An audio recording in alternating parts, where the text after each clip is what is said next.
അപ്പോസ്തലനായ പൗലോസ് കൊരിന്ത്യർക്ക് എഴുതിയ ഒന്നാം ലേഖനം.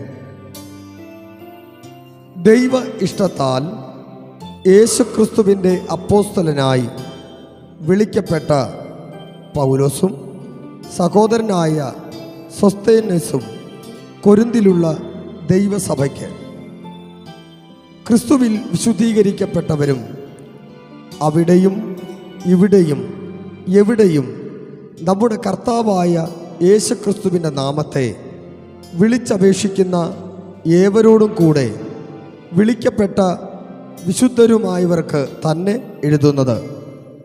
നമ്മുടെ പിതാവായ ദൈവത്തിങ്കിൽ നിന്നും കർത്താവായ യേശുക്രിസ്തുവിൽ നിന്നും നിങ്ങൾക്ക് കൃപയും സമാധാനവും ഉണ്ടാകട്ടെ.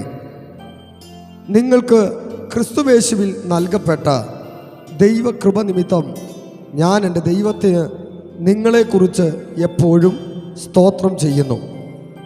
ക്രിസ്തുവിൻ്റെ സാക്ഷ്യം നിങ്ങളിൽ ഉറപ്പായിരിക്കുന്നത് പോലെ അവനിൽ നിങ്ങൾ സകലത്തിലും, വിശേഷാൽ സകല വചനത്തിലും സകല പരിജ്ഞാനത്തിലും സമ്പന്നരായിത്തീർന്നു. ഇങ്ങനെ നിങ്ങൾ ഒരു കൃപാവരത്തിലും കുറവില്ലാത്തവരായി നമ്മുടെ കർത്താവായ യേശുക്രിസ്തുവിൻ്റെ പ്രത്യക്ഷത കാത്തിരിക്കുന്നു. നമ്മുടെ കർത്താവായ യേശുക്രിസ്തുവിൻ്റെ നാളിൽ കുറ്റമില്ലാത്തവരായിരിക്കേണ്ടതിന് അവൻ നിങ്ങളെയും അവസാനത്തോളം ഉറപ്പിക്കും. തൻ്റെ പുത്രനും നമ്മുടെ കർത്താവായ യേശുക്രിസ്തുവിൻ്റെ കൂട്ടായ്മയിലേക്ക് നിങ്ങളെ വിളിച്ചിരിക്കുന്ന ദൈവം വിശ്വസ്തൻ.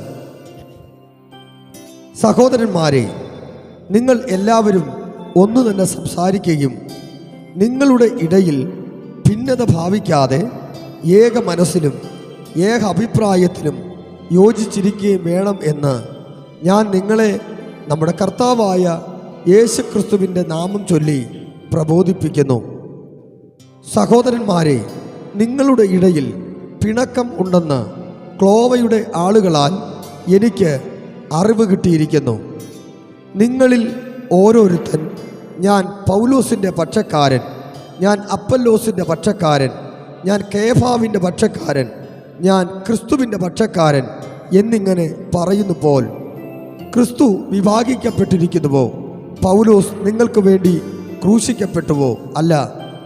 പൗലോസിൻ്റെ നാമത്തിൽ നിങ്ങൾ സ്നാനം ഏറ്റുവോ?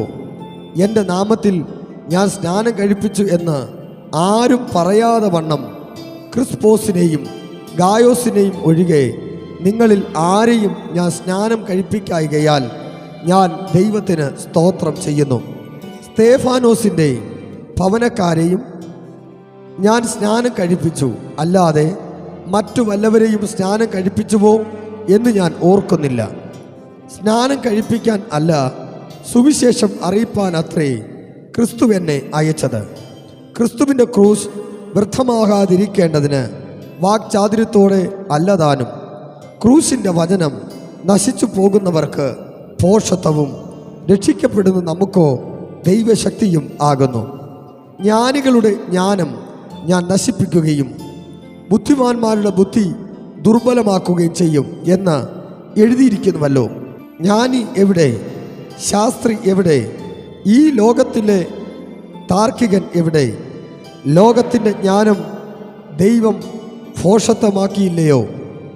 ദൈവത്തിൻ്റെ ജ്ഞാനത്താൽ ലോകം ജ്ഞാനത്താൽ ദൈവത്തെ അറിയായ്ക കൊണ്ട് വിശ്വസിക്കുന്നവരെ പ്രസംഗത്തിൻ്റെ ഭോഷത്വത്താൽ രക്ഷിപ്പാൻ ദൈവത്തിന് പ്രസാദം തോന്നി. യഹൂദന്മാർ അടയാളം ചോദിക്കുകയും യവനന്മാർ ജ്ഞാനം അന്വേഷിക്കുകയും ചെയ്യുന്നു. ഞങ്ങളോ ക്രൂശിക്കപ്പെട്ട ക്രിസ്തുവിനെ പ്രസംഗിക്കുന്നു. യഹൂദന്മാർക്ക് ഇടർച്ചയും ജാതികൾക്ക് ഭോഷത്വവും എങ്കിലും യഹൂദന്മാരാകട്ടെ യവനന്മാരാകട്ടെ വിളിക്കപ്പെട്ട ഏവർക്കും ദൈവശക്തിയും ദൈവജ്ഞാനവുമായ ക്രിസ്തുവിനെ തന്നെ ദൈവത്തിൻ്റെ ഭോഷത്വം മനുഷ്യരെക്കാൾ ജ്ഞാനമേറിയതും ദൈവത്തിൻ്റെ ബലഹീനത മനുഷ്യരെക്കാൾ ബലമേറിയതും ആകുന്നു. സഹോദരന്മാരെ, നിങ്ങളുടെ വിളിയെ നോക്കുവിൻ. ലോക അഭിപ്രായം പ്രകാരം ജ്ഞാനികൾ ഏറെയില്ല, ബലവാന്മാർ ഏറെയില്ല, കുലീനന്മാരും ഏറെയില്ല, ജ്ഞാനികളെ ലജ്ജിപ്പിപ്പാൻ ദൈവം ലോകത്തിൽ ഭോഷത്വമായത് തിരഞ്ഞെടുത്തു. ബലമുള്ളതിനെ ലജ്ജിപ്പിപ്പാൻ ദൈവം ലോകത്തിൽ ബലഹീനമായത് തിരഞ്ഞെടുത്തു. ഉള്ളതിനെ ഇല്ലായ്മയാക്കുവാൻ ദൈവം ലോകത്തിൽ കുലീനവും നികൃഷ്ടവുമായത് ഏതുമില്ലാത്തതും തിരഞ്ഞെടുത്തു.